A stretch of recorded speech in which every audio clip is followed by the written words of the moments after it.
Cypress Development Corp. is developing a world-class lithium resource in the heart of Clayton Valley, Nevada. The size of the resource makes the Clayton Valley project a premier asset with the potential to impact the future of lithium supply. Cypress Development Corp. trades on the TSX Venture Exchange, symbol CYP, the OTCQB, symbol CYDVF, and on Frankfurt, symbol C1Z1. For more information, please visit our website, cypressdevelopmentcorp.com. You're listening to HowStreet.com radio, available online at TalkDigitalNetwork.com. Welcome to HowStreet.com radio, the online source for market opinions. Here is Jim Goddard.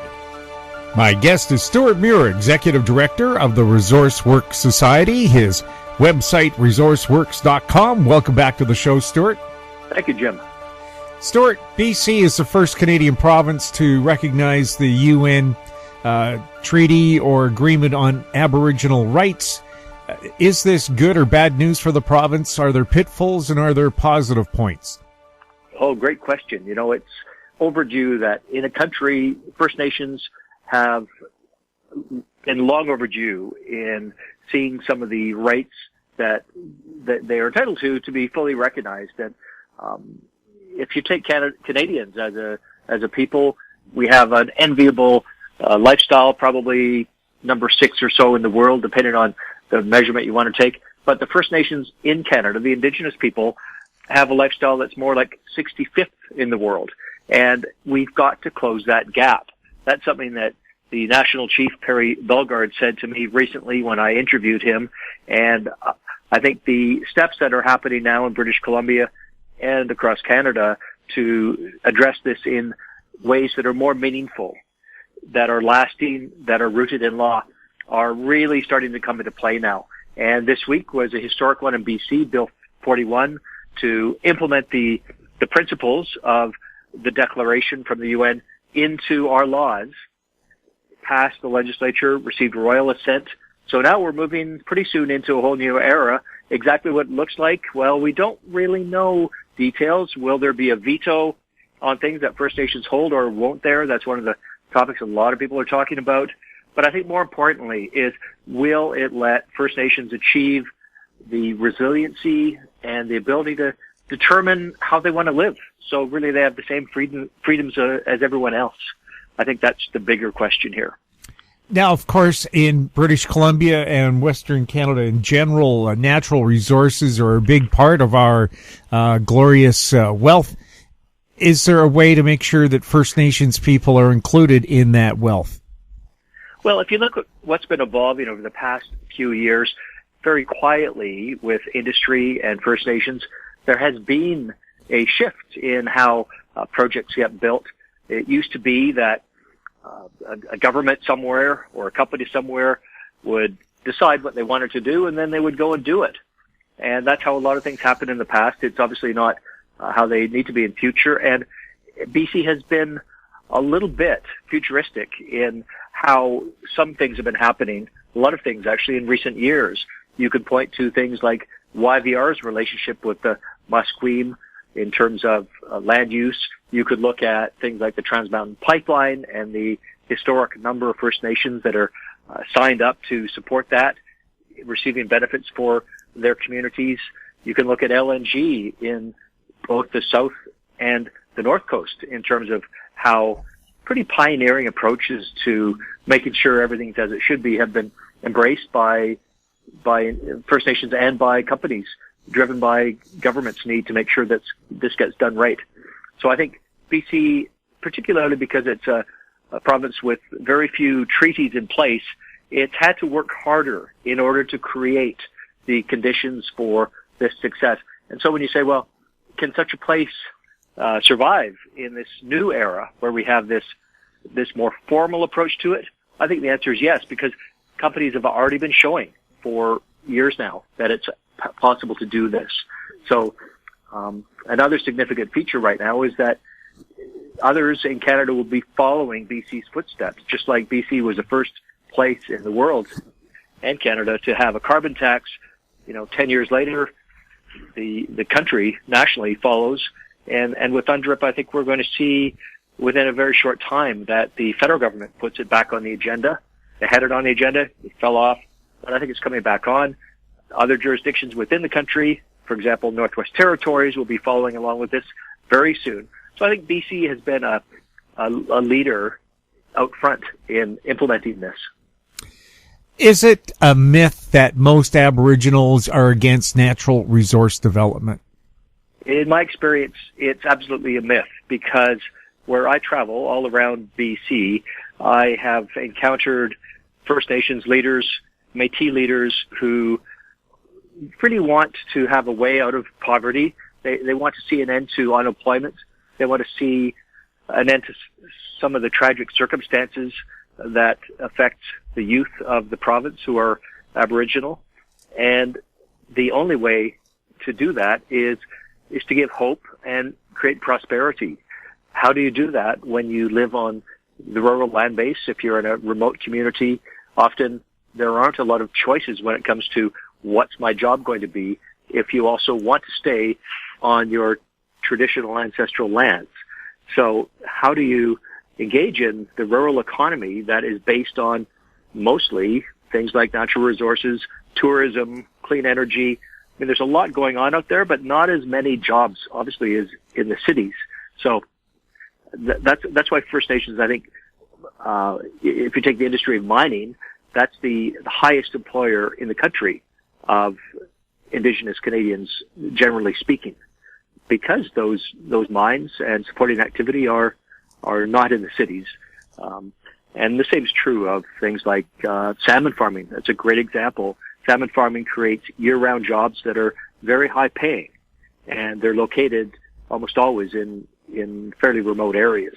And so there's, that I know of, probably 15 significant First Nations agreements in place with different salmon farming companies on the BC coast. Forestry, we're seeing more First Nations taking active management in the forestry operations that they have proximity to.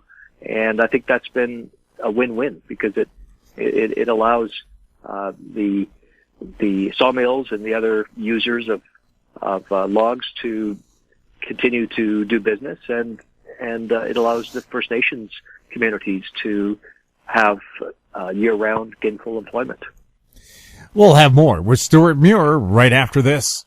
Media recognition from Bloomberg, Reuters, recycling trade publications, patented process for 100% recovery of critical metals, including cobalt, lithium, nickel, manganese, aluminum. American Manganese is focused on recycling lithium-ion batteries for electric vehicles. American Manganese trades on the TSX Venture, AMY, the US, AMYZF, and Frankfurt 2AM. For more information, visit AmericanManganeseInc.com or phone me, Larry Ray, at 778-574-4444.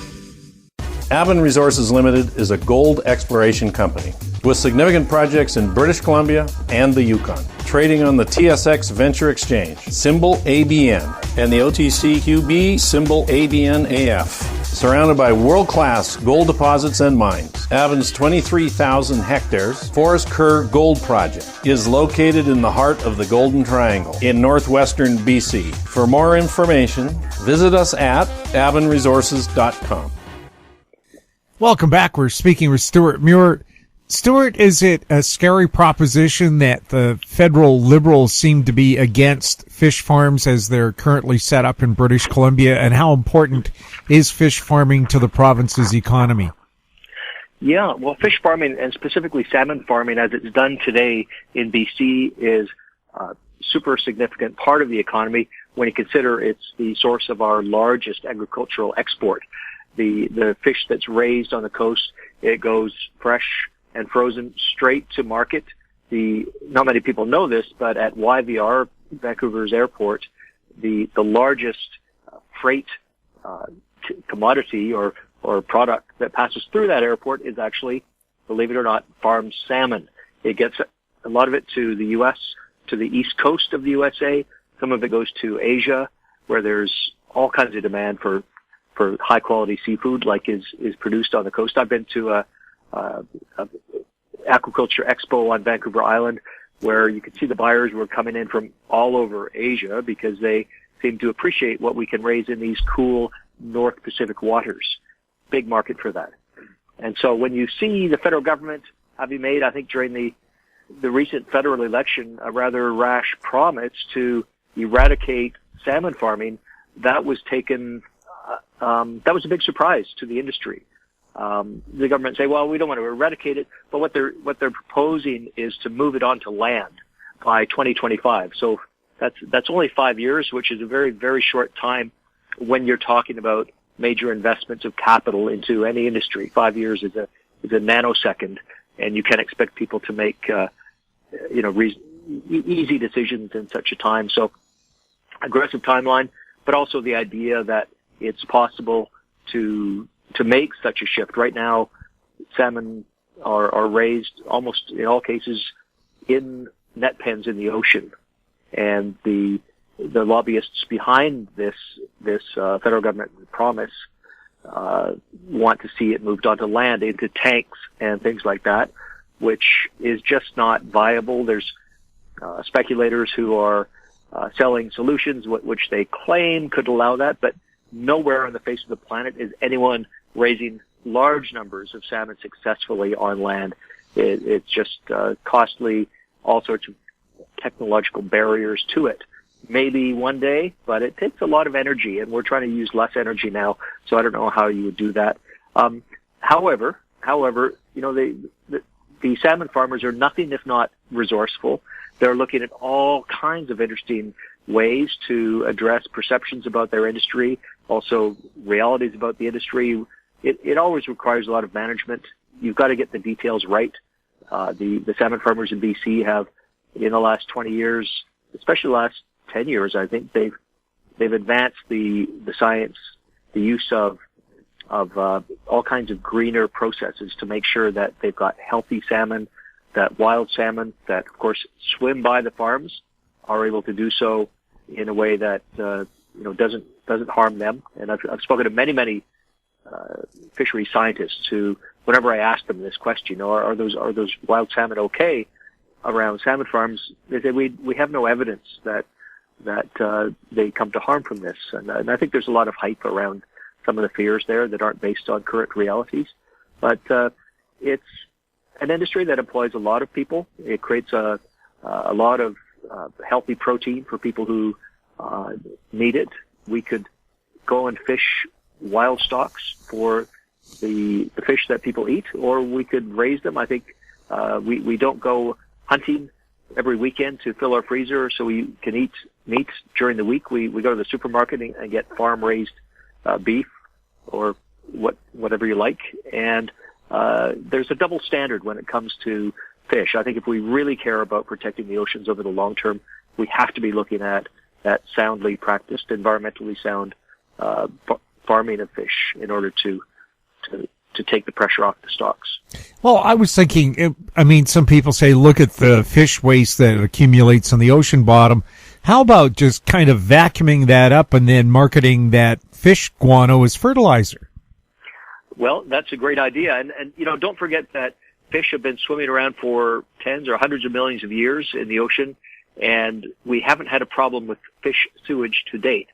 Fish will, when they're penned up, usually, well, as a rule, salmon farms are placed in areas with a good current flow, because just like at home, you wouldn't leave your pet goldfish in a tank with no water motion or, no turbulence or bubbles.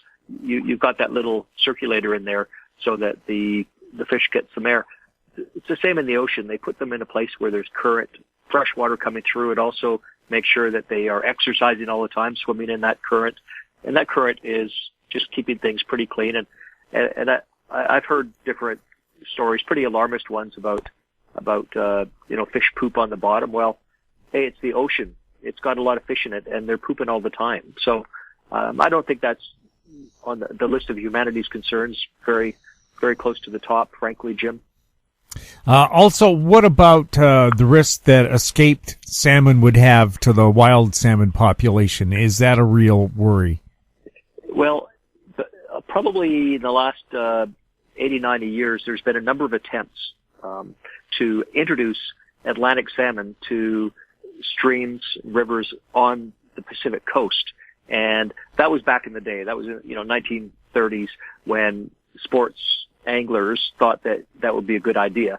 I doubt anyone would today say it's a good idea. But back when people thought such silliness was a good idea, they tried it, and it didn't work. Atlantic salmon, for whatever reason, and no one really knows why, do not like the conditions that are provided for them by nature on the Pacific coast, and they will not take root there. They will not spawn. What happens with an escape fish? I mean, let's be clear. The salmon farming people have a responsibility to keep their salmon inside the nets, but sometimes they can get out. There were two salmon, not two salmon farms, but two individual salmon that escaped, I think, in the year 2018. I saw the record on that. It was a phenomenally small number in British Columbia, and they were both caught because they're a bit like a cow that leaves the pasture. They're looking for their next meal. They're not running off to explore the world. A cow doesn't typically do that. They come back looking for the meal, and it's the same with salmon, and they can actually put them in a net pretty easily and then stick them back where they belong.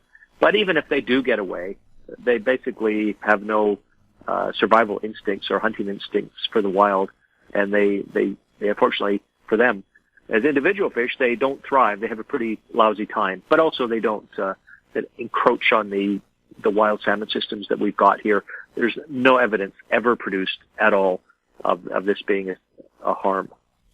We'll have more with Stewart Muir right after this. Engineer Gold Mines is focused on the exploration and development of the historic high-grade Engineer Gold Mine situated 32 kilometers southwest of Atlin, British Columbia. Engineer Gold Mines is fully permitted for surface and underground exploration with the 2019 drill program now underway. Engineer Gold Mines Limited trades on the TSX Venture Exchange, symbol EAU. For more information, please visit us at engineergoldmines.com. Don't miss out. Stay informed. Receive the HowStreet.com weekly recap with thought-provoking podcasts, radio, and articles delivered to your inbox. Sign up for the HowStreet.com weekly recap on our homepage at HowStreet.com.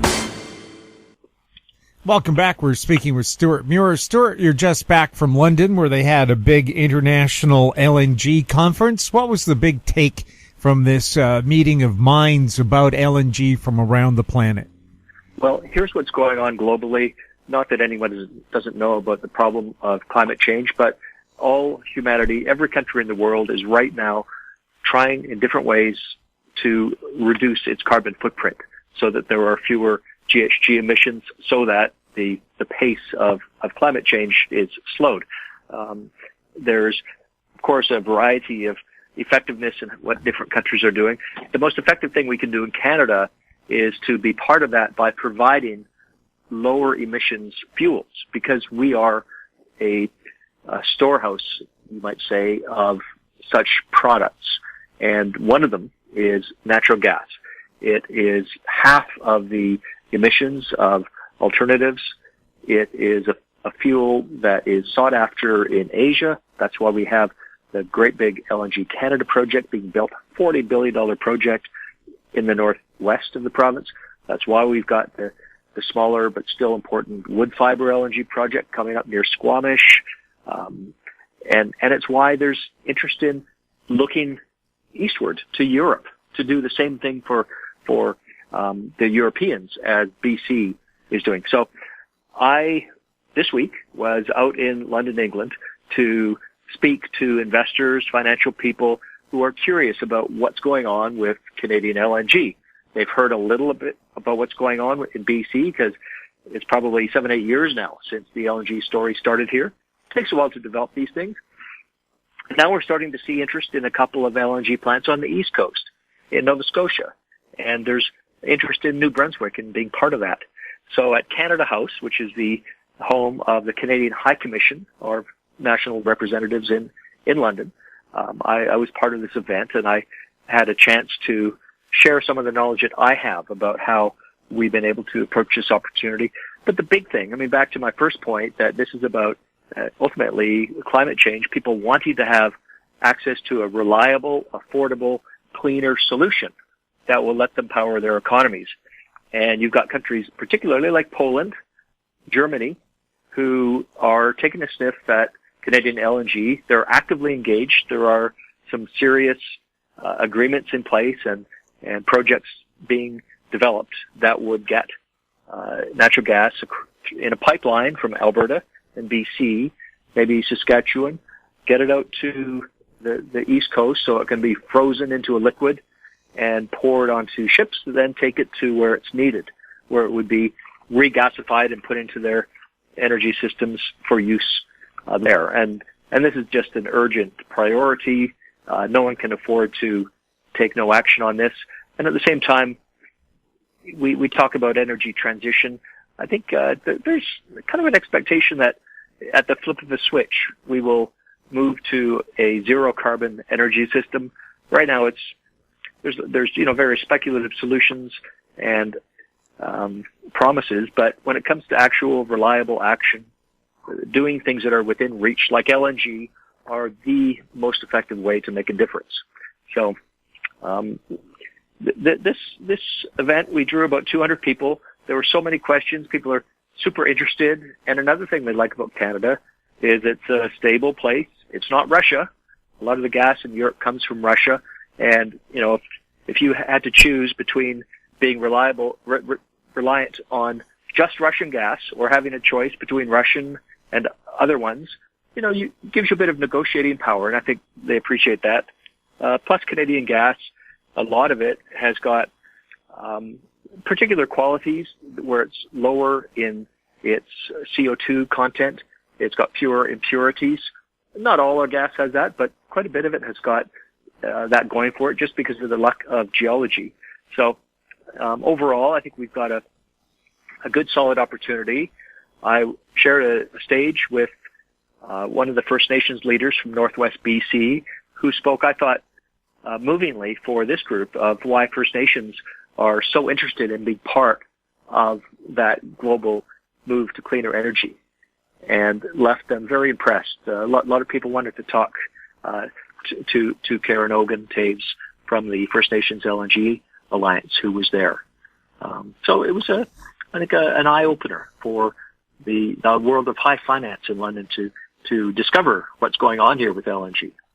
Well, also Russia likes to play politics with its natural gas. They've cut off the Ukraine, I think, twice over political disputes. So everybody else is pretty worried Russia might do that again. That's right. And just ask Joe Biden messing around with Ukraine and Russian gas. Whew. I think there's a little tongue in cheek there. Just a little bit. But you're right. Russia, they play geopolitical hardball. And I think Europeans like to have some leverage with that. Also, a market where Canada perhaps should pursue more, India and Southeast Asia in general, where they have a young population that's growing. They'll have energy demands. And who better to fill it than Canadian LNG? Well, that's it. I mean, one of the basic things that it helps to understand is that one of the imbalances that we have in global energy today is that we have more fuels in some places than are needed and less in other places. And India, China, a number of other Asian countries don't have as much energy as they need. Countries like Canada have got more than we need for ourselves. So you got to figure out how to get it from one place to the other. And that's really what LNG is about for the longest time. As long as gas has been used, it's been moved around by pipelines, and LNG is a way to escape those boundaries of land-based transportation and get things onto the high seas. And when you do that, everything changes. You can very quickly be a player. You can, because a ship can be steered. Unlike a pipeline, it's even better. Unlike a pipeline that's fixed where it goes, a ship can go anywhere that a ship can sail. So you can enter into this global marketplace.